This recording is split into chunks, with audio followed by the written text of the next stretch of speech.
പ്രപഞ്ചം നിങ്ങളിൽ വരുത്തുന്ന മാറ്റം എന്താണ്? നോക്കിയാലോ. എന്താണ്?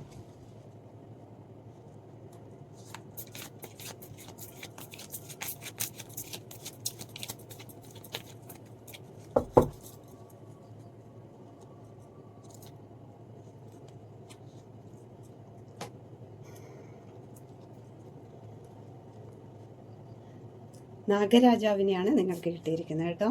അപ്പം നാഗരാജാവ് പറയുന്നത്, നാഗരാജാവിനെ ധ്യാനിക്കുന്ന ഒരുപാട് ആൾക്കാരുണ്ടാവും അല്ലേ?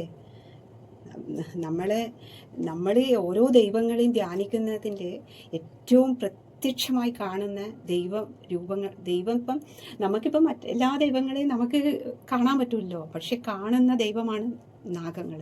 അത് പവർഫുള്ളാണ് കേട്ടോ. എല്ലാവരും ഒരിക്കലും നാഗങ്ങളെ ഒന്നും ദ്രോഹിക്കാൻ പാടില്ല. നമ്മളെ ഒന്നും ചെയ്യില്ല. ചിലവരെല്ലാം തല്ലിക്കൊല്ലുന്നുണ്ടാവും. എന്താ പറയണ്ടേ, അത്രയ്ക്ക് സ്നേഹിച്ചാൽ നമ്മളെ സ്നേഹത്തിൽ നമുക്ക് എല്ലാം തരുന്ന ദൈവമാണ് നാഗങ്ങൾ. അത്ര പവർഫുള്ളാണ് നാഗദൈവങ്ങൾ. അപ്പം നമുക്കിന്ന് കിട്ടിയിരിക്കുന്നത് നാഗദൈവങ്ങളാണ്.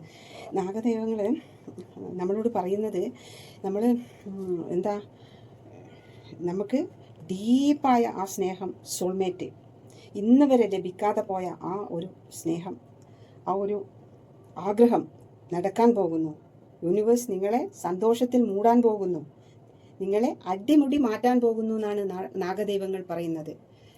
നമ്മൾ കാണുന്ന, പ്രത്യക്ഷത്തിൽ കാണുന്ന ദൈവമാണ് നാഗദൈവങ്ങൾ. അതി പവർഫുള്ളാണ്. അപ്പം നാഗദൈവങ്ങൾ പറയുന്നത് അടിമുടി മാറാൻ പോകുന്നു. നിങ്ങളെ ഇതുവരെയുള്ള കാർമികമായ സിറ്റുവേഷനിൽ അവസാനിക്കാൻ പോകുന്നു. നിങ്ങൾ ആ മാറ്റത്തിന് തയ്യാറായിക്കോളൂ എന്നാണ് നാഗദൈവങ്ങൾ പറയുന്നത്.